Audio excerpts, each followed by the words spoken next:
day, students. Welcome to the lecture number 5 of the chapter Balance of Payment. And this is the lecture which is comprehensive in nature. Means इस lecture में आपको मैं पूरे chapter का idea देने वाला हूँ. इस चैप्टर में हमने क्या किया है और कैसे क्वेश्चन आ सकते हैं. एक साल में इंडिया में जितना फॉरेक्स आया और उसी साल में इंडिया से जितना फॉरेक्स गया, फॉरेक्स इज फॉरेन एक्सचेंज, जो फॉरेन करेंसी इंडिया आ रही है और जो इंडिया से फॉरेन करेंसी बाहर जा रही है, उसका लेखा जोखा, उसकी बुक कीपिंग, उसको किस तरीके से रिकॉर्ड करते हैं, is nothing but called balance of payment. Balance of payment में दो अकाउंट्स बनते हैं. पहला होता है करंट अकाउंट और दूसरा होता है कैपिटल अकाउंट. मैं पहले आपको करंट अकाउंट बनाना सिखा रहा हूं. जो अकाउंट्स के स्टूडेंट्स हैं उन्हें पता है left hand side is known as debit, right hand side is known as credit.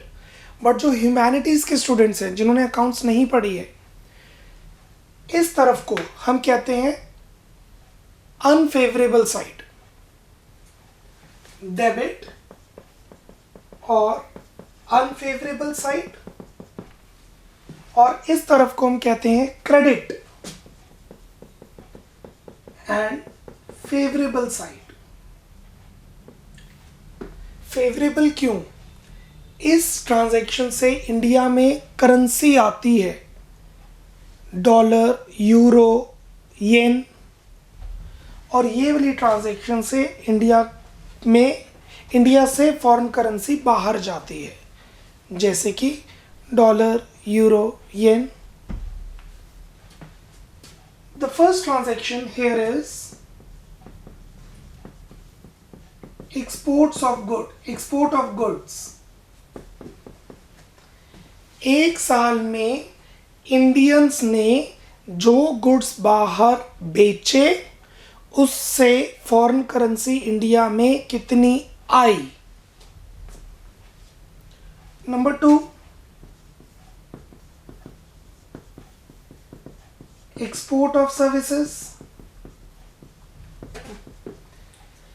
एक साल में इंडिया से जो सर्विसेज फॉरेन कंट्रीज को रेंडर की गई उससे फॉरेन करेंसीज इंडिया में आई. Export of services. Third, unilateral receipts.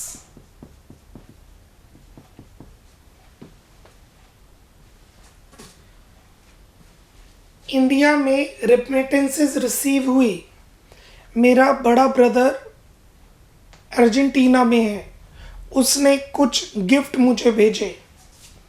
India में वो अपनी करेंसी को अपने कमर्शियल बैंक को देगा, कमर्शियल बैंक मेरे कमर्शियल बैंक को देंगे via central bank.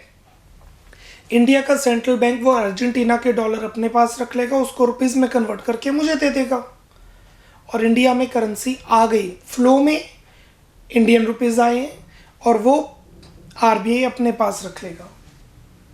Unilateral means one sided gifts, remittances. Investment income by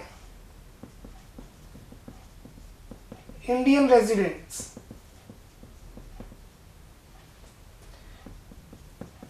in ROW. मैंने दुबई में जाके फ्लैट खरीदा, उसको रेंट पे चढ़ा दिया, उन्होंने मुझे रेंट पे कर दिया, रेंट रिसीव्ड. मैंने फॉरेन कंपनी के शेयर्स खरीदे, उन्होंने मुझे डिविडेंड दे दिया, डिविडेंड रिसीव्ड. Investment income. इन सबको प्लस करेंगे से नंबर 5 आ गया, जो भी टोटल आएगा, this plus this plus this plus this is whatever number 5। इस तरफ यही ट्रांजैक्शंस का रिवर्स ऑर्डर में जाएगा। से number 6, import of goods. India ने चाइना से सामान मंगवाया तो इंडिया की फॉरेन करेंसी बाहर चली गई क्योंकि उन्हें यूएस डॉलर चाहिए। Number 7, import of services. Indians ने जापान की टेक्नोलॉजी को टेक ओवर किया, खरीदा, सर्विसेज ली, पैसे चले गए। इंडियन मूवीज में कोई फॉरेन आर्टिस्ट वर्क कर रहा है, शकीरा डांस नंबर दे रही है, पैसे इंडिया के बाहर चले जाएंगे, import of services.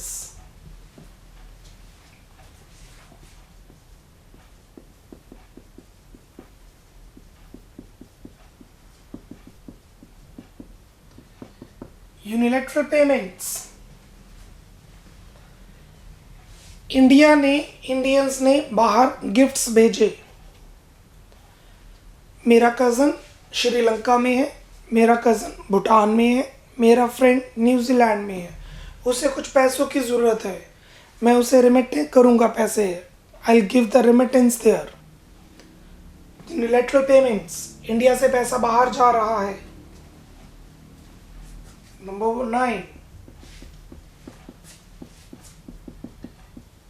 investment income by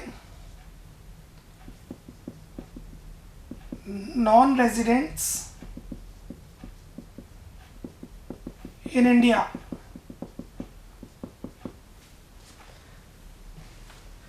Mr. John, who belongs to South Africa, purchases the shares in Reliance company। RQ Limited, a company from Cuba, has purchased the shares in Adani Private Limited। उनका जो profit है, dividend है, उनकी country में चला जाएगा, बिल्कुल इससे रिवर्स। अब इसका टोटल किया जाएगा। Number 10,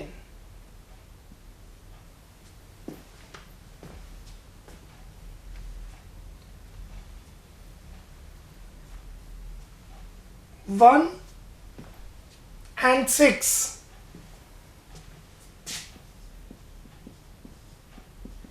is known as visible items, क्योंकि गुड्स की बात हो रही है।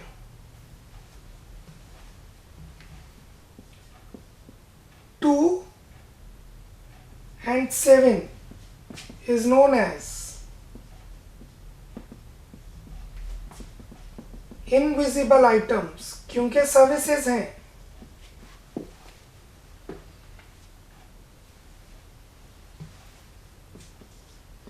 वन में से 2 माइनस करेंगे, export of goods minus import of goods, उसे कहते हैं BOT, balance of trade. Trade मतलब बिजनेस।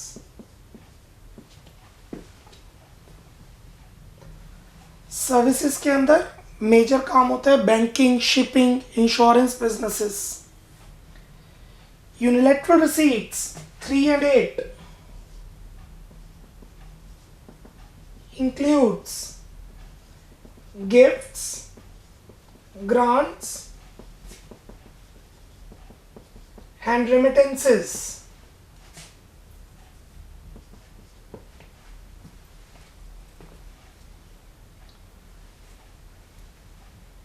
इसका टोटल पैसे आ रहे हैं, इसका टोटल पैसे जा रहे हैं। इसका टोटल आ रहा है से 10,000, इसका टोटल आ रहा है से $10,000। इसका मतलब करंट अकाउंट इक्विलिब्रियम में है। If 5 is equal to 10, then current account is in equilibrium. अगर 5 और 10 इक्वल नहीं है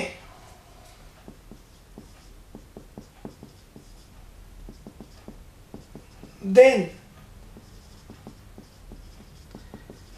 current account is in deficit. अगर 5 10 से बड़ा है मतलब पैसे आ ज्यादा गए गए कम, तो करंट अकाउंट सरप्लस में है। If 5 is greater than 10 then current account is in surplus।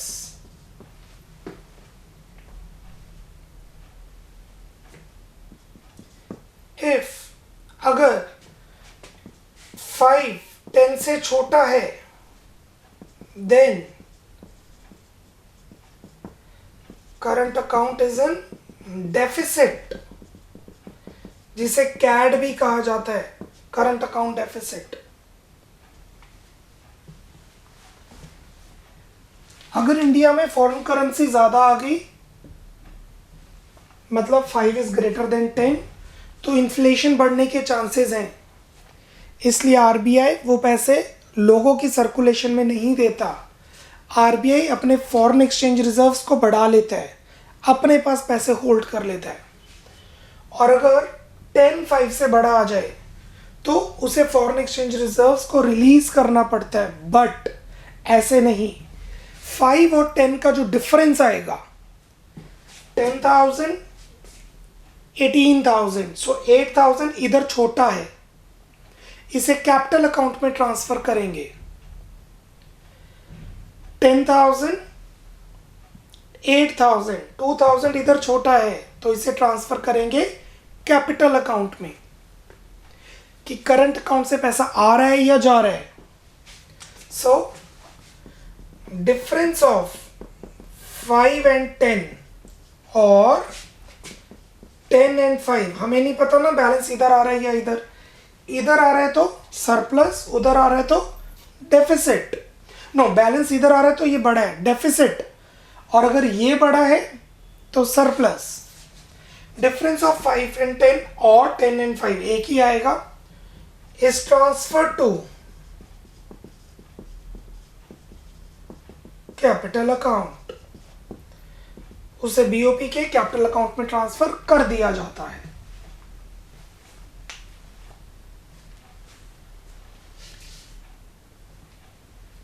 Note down कीजिए, I am giving you 1 minute. इसके बाद मैं आपको बताऊंगा कैपिटल अकाउंट कैसे बनता है बीओपी का, how BOP's capital account is prepared. Take your 1 minute.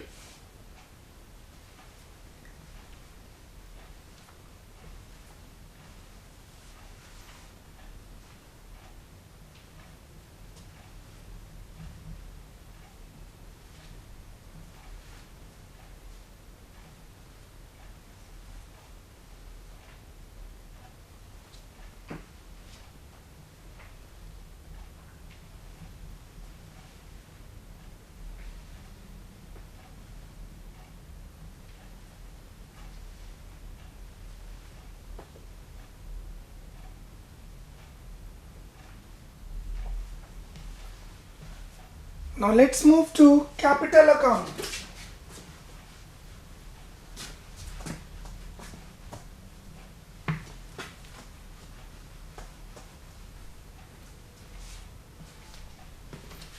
Current account के बाद बनता है कैपिटल अकाउंट। इसकी भी बिल्कुल उसी तरीके से 2 साइड्स रहती हैं। Left side is known as debit side और unfavorable side, and right hand is known as credit side, which is also known as favorable side.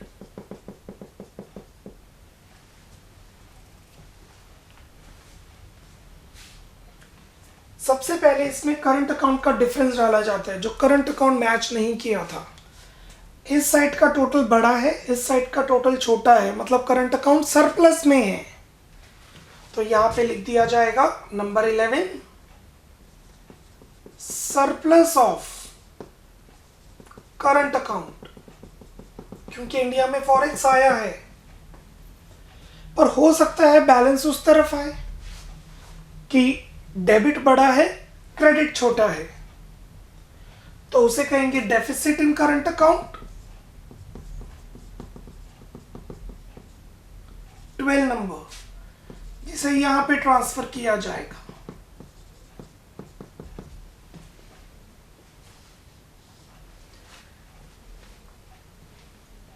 क्योंकि अब मैं कैपिटल अकाउंट करवा रहा हूं, तो आपको पता होना चाहिए ये दो अकाउंट किस बेसिस पर बनते हैं। करंट अकाउंट का बेस होता है कि एसेट्स एंड लायबिलिटीज चेंज नहीं होती कंट्री की, लोगों की हो सकती है। हमने मशीनरी मंगवाई, एक्सपोर्ट ऑफ गुड्स, लोगों की मशीनरी चेंज हो रही है, एसेट्स चेंज हो रहे हैं, गवर्नमेंट से इसका कुछ लेना देना नहीं है। So current account items doesn't affect assets and liabilities status of the country, whereas capital account items do affect the assets and liabilities of the country.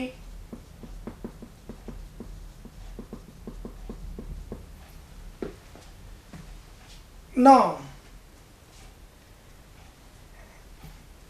India के बड़े बड़े इंडस्ट्रियलिस्ट ने बाहर जाके इन्वेस्टमेंट की। अंबानीज अडानीज ने एप्पल केयर में या माइक्रोसॉफ्ट वर्ड में इन्वेस्ट किया, हमारा एसेट बढ़ गया, हमारी कंट्री का एसेट बढ़ गया, इन्वेस्टमेंट बढ़ गई, पर फॉरेक्स चला गया, पैसा चला गया, पैसा चला गया।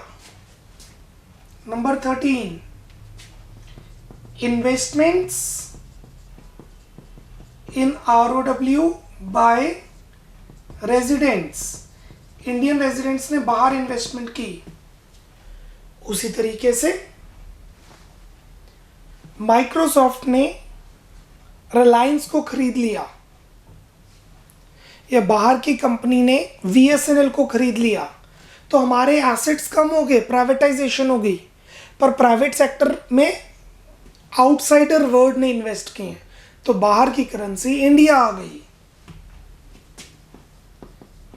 Investments in India by non-residents, 14 and 15, 13 and 14 assets को चेंज कर रहे हैं।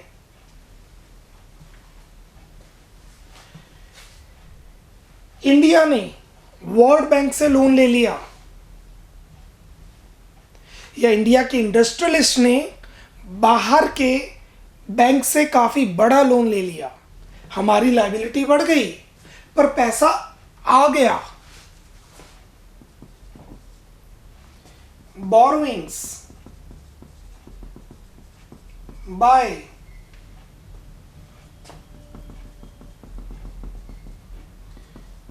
Indian residents from ROW,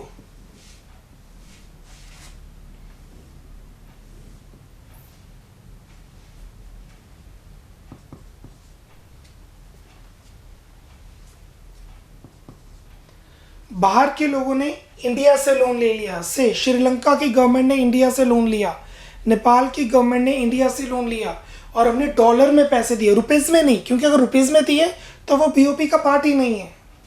India से फॉरेक्स बाहर जा रहा है श्रीलंका की तरफ। Borrowings bye non residents from ROW, liability पे इंपैक्ट पड़ रहा है, पैसा जा रहा है यहां से।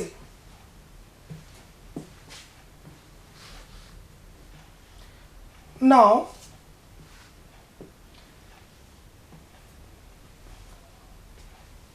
इन सब का टोटल किया जाएगा। इन सब का टोटल आ रहा है से 1 lakh,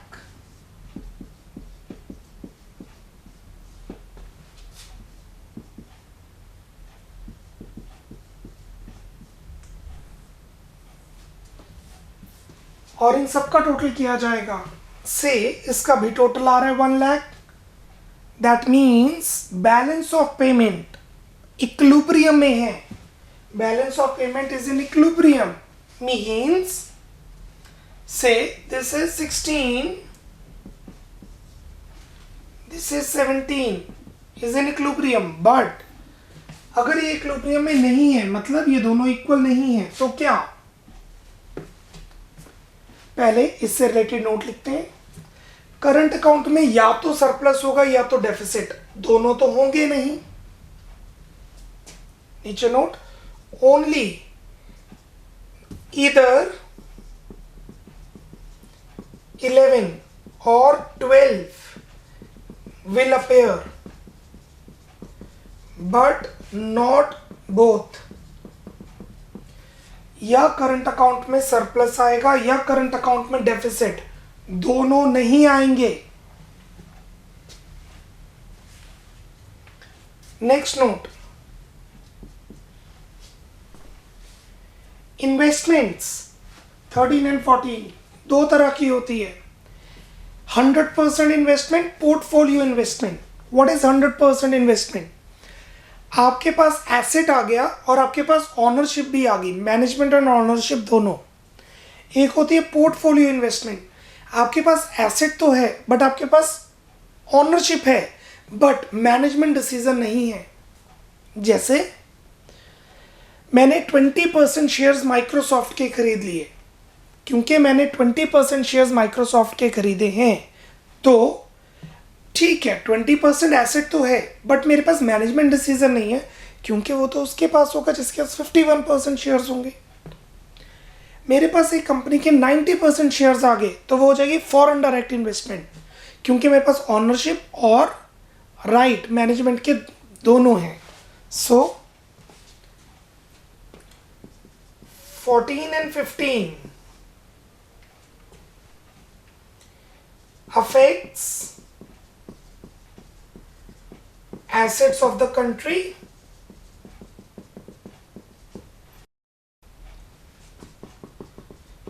it is of two types. One, FDI, two, portfolio investment.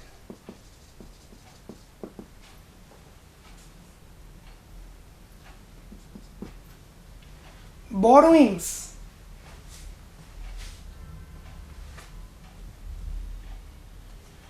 Liability. अच्छा, अगर हमने लोन दिया किसी को तो वो बोरोइंग नहीं है, वो इन्वेस्टमेंट है। इंडिया की गवर्नमेंट ने श्रीलंका की गवर्नमेंट को लोन दिया तो बोरोइंग्स हमने दी है, पैसा जा रहा है इधर, राइट, दैट इज बोरोइंग। और जब वो पैसा वापस आ जाएगा तो वो रिकवरी ऑफ लोन है, तो वो इस तरफ रिकॉर्ड हो जाएगा। जब 10 साल बाद हमें लोन वापस मिलेगा और इस लोन के ऊपर जो ब्याज मिलेगा, इंटरेस्ट, वो यहाँ है इन्वेस्टमेंट इनकम। हमने श्रीलंका को लोन दिया इधर, श्रीलंका ने उसके ऊपर हमें ब्याज दिया इधर, अब 10 साल बाद उन्होंने हमें लोन वापस कर दिया तो इधर recovery of loan.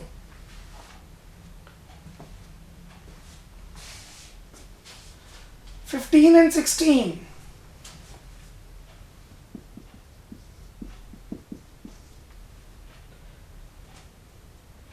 is of two types. Loan देना लाइबिलिटी को इंपैक्ट करता है, लोन लेना लाइबिलिटी बढ़ाता है, लोन देना एसेट को कम करता है, एसेट बढ़ाता है। इसलिए मैं यहाँ एसेट लाइबिलिटी की बात नहीं कर रहा हूँ। 15 and 16 is of two types. Number 1,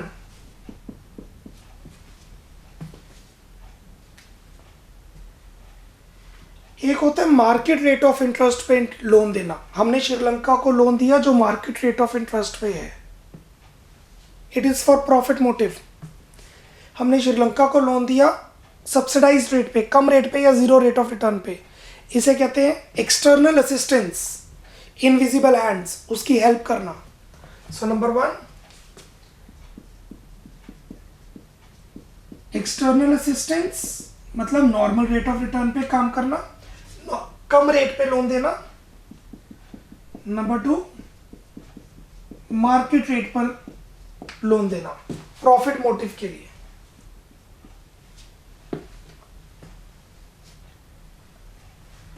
seventeen 18 equal आ गए तो 17 is equal to 18, then BOP is in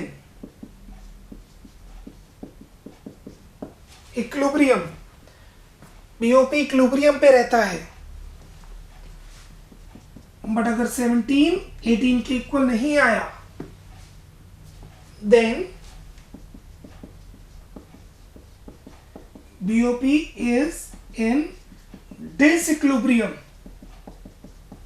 हम कैपिटल अकाउंट नहीं कहेंगे क्योंकि करंट अकाउंट का बैलेंस भी इसी में ट्रांसफर किया हुआ है। अब हो सकता है 17 बड़ा हो, इंडिया में ज्यादा पैसा आ गया, हो सकता है 18th बड़ा हो, मतलब इंडिया से ज्यादा पैसा चला गया। सो उस केस में ये बड़ा है, ये छोटा है, मतलब 17 इज ग्रेटर देन 18, इन सबका टोटल इससे छोटा है, तो बीओपी इंडिया का सरप्लस में है, बीओपी सरप्लस में है। If 17 is greater than 18, then BOP is in surplus, BOP surplus में है। इंडिया के लिए कुछ खास प्रॉब्लम नहीं है ये, क्यों? अगर मनी का फ्लो बढ़ रहा है, बाहर से फॉरेन करेंसी इंडिया में ज्यादा आ गई, प्रॉब्लम होगी, क्या होगी? इन्फ्लेशन की, मनी का फ्लो बढ़ रहा है, तो आरबीआई क्या करेगा? मार्केट में वो डॉलर आने ही नहीं देगा। क्योंकि वो डॉलर आने ही नहीं देगा तो वो क्या करेगा? अपने रिजर्व्स को इकट्ठा करेगा, एसेट्स क्रिएट करेगा कि बाहर से जितना डॉलर आ रहा है आरबीआई अपने पास अक्यूमुलेट करे। से इसका टोटल है 1 लाख, इसका टोटल है 90, तो इंडिया में $10,000 ज्यादा आ गए। और आरबीआई को पता है कि $10,000 इंडियन इकोनॉमी एब्जॉर्ब नहीं कर पाएगी, तो वो यहां पे डाल देगी increase in foreign exchange reserves 1,90,000, 10 जबरदस्ती डालेगी ज्वाइन करने के लिए, which is 1 lakh foreign exchange reserves बढ़ जाएंगे। If 17 is greater than 18, then BOP is in surplus, full stop. It does not pose much problem as RBI will increase foreign exchange reserves to make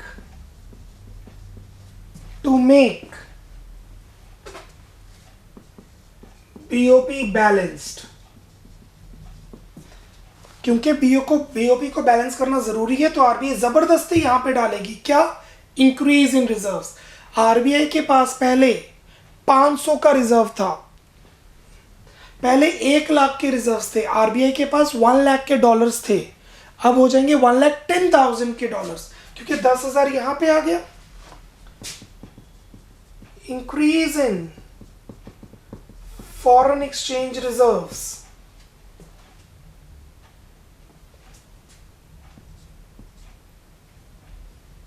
$19। RBI ऐसा भी कर सकती है,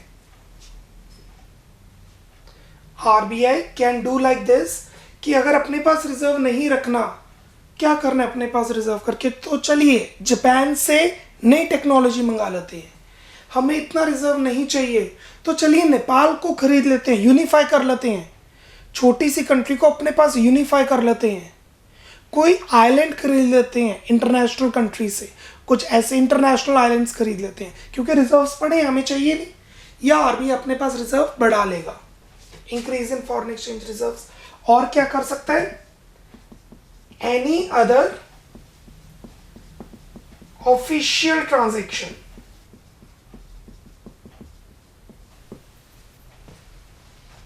कोई Australia और New Zealand के बीच में आइलैंड है और इंडिया को लगता है कि वो काफ़ी अच्छी स्ट्रैटेजी हो सकती है, वो आइलैंड खरीद लेते हैं। किससे खरीदेंगे? ऑब्वियसली उनकी गवर्नमेंट से। बट वाइस वर्सा, ऐसा भी हो सकता है इसका टोटल है 1 लाख और इसका टोटल ये 1 2 3, इसका टोटल है 110। 1 लाख आया, 110 चला गया, तो 10,000 तो चला गया। तो जो 10,000 चला गया उसको क्या करेंगे? इंडिया का मनी फ्लो कम हो जाएगा। क्योंकि इंडिया का मनी फ्लो कम हो जाएगा तो इससे रिसेशन, डिफ्लेशन, अनएम्प्लॉयमेंट की प्रॉब्लम आ सकती है। तो आरबीआई क्या करेगा? अपने रिजर्व्स में से पैसे निकाल लेगा। आरबीआई क्या करेगा? जो डॉलर पड़ा है वो निकाल लेगा और फ्लो को बराबर कर देगा। पर ये एक प्रॉब्लम कर सकता है, बार बार रिजर्व कम करेंगे तो 1991 में जो हुआ था, हमारे पास सिर्फ 15 दिन के लिए डॉलर पड़े हुए थे। इसका मतलब हम तेल कैसे खरीदते? तेल नहीं खरीदते तो कंट्री कैसे चलती? पेट्रोल डीजल कैसे आता? इसीलिए बीओपी सरप्लस में है तो बड़ी प्रॉब्लम नहीं है, ठीक है, रिजर्व्स खड़े हो जाएंगे। बट अगर बीओपी डेफिसिट में है तो डॉलर जा रहे हैं, इट पॉजेस अ प्रॉब्लम। से if 18 is greater than 17, then BOP is in deficit. It poses much problem as RBI will decrease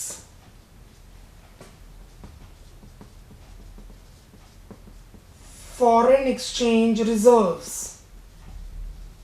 Why? To make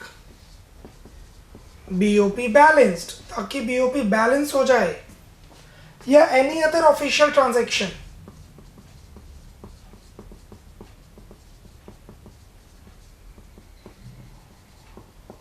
What is any other official transaction? हमने श्रीलंका को loan दिया था, हम कहेंगे वापस करो, मुझे रिजर्व्स चाहिए। हम वर्ल्ड बैंक से लोन ले लेंगे, अगर रिजर्व्स नहीं है तो बराबर तो करना ही पड़ेगा ना। इंडिया से फॉरेन एक्सचेंज बाहर ज़्यादा चला गया, बराबर करने के लिए हम क्या करेंगे? वर्ल्ड बैंक से लोन ले लेंगे। लोन चाहिए नहीं बट लेना पड़ेगा ताकि हमारी इकोनॉमी इक्विलिब्रियम पे बनी रहे। Any other official transaction. So this is 20, decrease in foreign exchange reserves.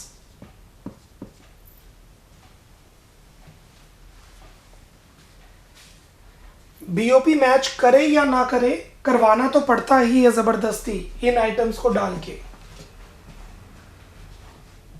Cool, take 1 minute. Country में डिसइक्विलिब्रियम क्यों आता है? डेफिसिट बीओपी क्यों आता है? हो सकता है उस कंट्री में इन्फ्लेशन ज़्यादा हो। इंडिया में इन्फ्लेशन ज़्यादा है तो बेटर है हम चाइना से इंपोर्ट करवा लें गुड्स। इंडिया में टॉयज इतने महंगे मिलते हैं तो बेटर है हम चाइना से मंगवा लें। किसी कंट्री में पॉलिटिकल स्टेबिलिटी नहीं है, हर 5 साल बाद सरकार चेंज हो रही है, हर 2.5 साल बाद प्रेसिडेंट रूल आ रहा है, तो वहाँ पे फॉरेन इन्वेस्टर्स नहीं आएंगे, तो उस कंट्री का बीओपी डेफिसिट में जाना शुरू हो जाएगा।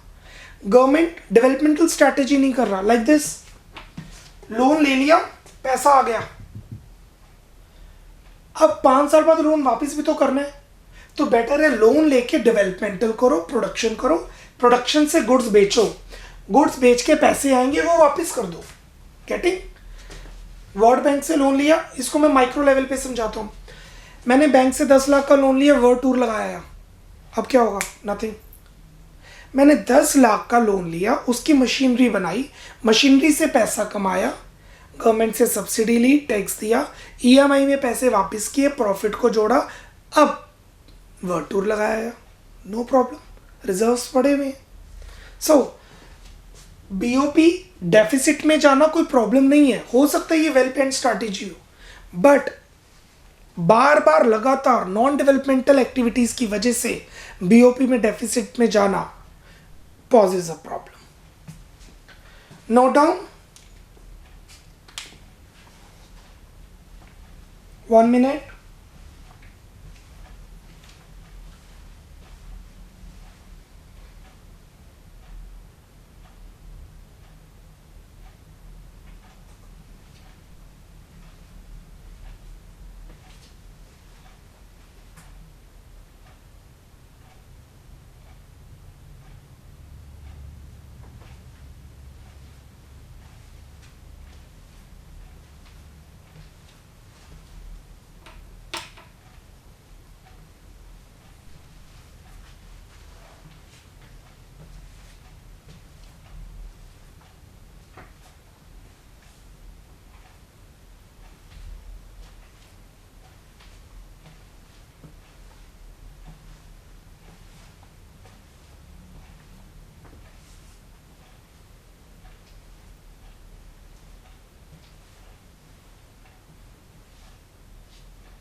नो 19 एंड 20 इनमें से एक ही ट्रांजैक्शन आएगी बीओपी को बैलेंस करने के लिए. ईदर 19 और 20 will appear in BOP.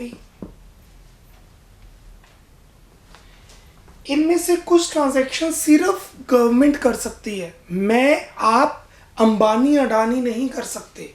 जैसे कि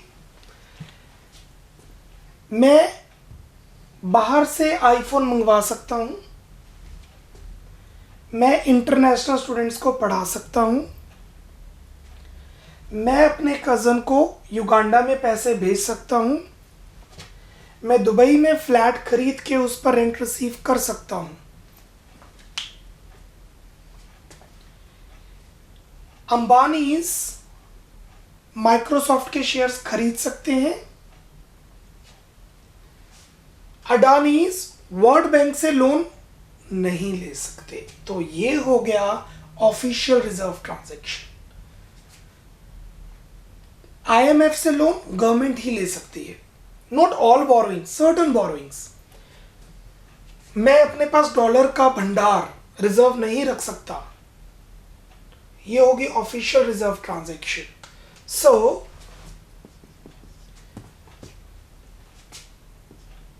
foreign exchange reserves and its changes, जिसे हम कई बार मैनेज फ्लोटिंग भी कह देते हैं. ये जो मैनेज फ्लोटिंग होती है फॉरेन एक्सचेंज में, वो इसी रीजन से होती है, सप्लाई बढ़ा के सप्लाई कम करके. And certain transactions of borrowings, investments comes under official reserve transactions. ये ट्रांजैक्शन सिर्फ आरबीआई कर सकता है. इनमें से कुछ ट्रांजैक्शन सिर्फ आरबीआई गवर्नमेंट कर सकती है. इनमें से कुछ ट्रांजैक्शन सिर्फ आरबीआई गवर्नमेंट कर सकती है. तो ये ऑफिशियल रिजर्व ट्रांजैक्शंस होती हैं और ये कैपिटल अकाउंट का ही पार्ट है. ये कैपिटल अकाउंट में ही आती हैं, करंट अकाउंट में नहीं. हमने अभी देखा बीओपी को बैलेंस करना क्यों जरूरी है. 17-18 हमेशा इक्वल आएगा. इक्वल आए या ना आए, उसे जबरदस्ती इक्वल लाया जाएगा ताकि मनी फ्लो उतना ही रहे. तो जिस वजह से बीओपी बैलेंस करवाया जाता है उसे कहते हैं अकोमोडेटिंग आइटम्स. जो बीओपी को बैलेंस करवाने के लिए डाला जाता है इज कॉल्ड अकोमोडेटिंग आइटम्स, क्योंकि वो बीओपी को अकोमोडेट करती हैं.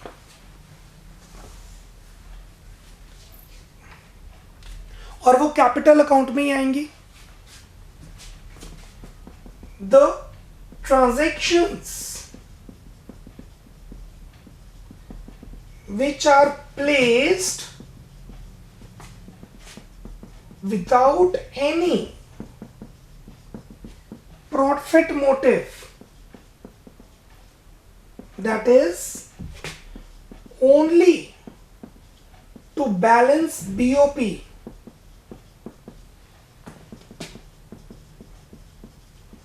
is known as accommodating items and are recorded in capital account only. इसीलिए इसे बिलो द लाइन आइटम कहते हैं. What is below the line? Calculation सब कुछ करने के बाद डाला जाता है इसको बैलेंस करने के लिए, और बाकी सारी entries, all the other entries are known as autonomous items. What is autonomous? Independent, जो प्रॉफिट मोटिव के लिए होती हैं. All other transactions, that is except accommodating, are known as autonomous transactions.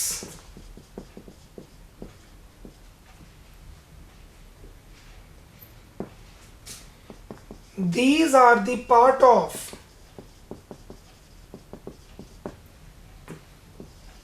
current account and capital account. Current की तो items है ही है, capital की इसमें कुछ होती हैं, इसमें कुछ होती हैं. इसीलिए इसे कहते हैं above the line item, calculation से पहले की आइटम्स.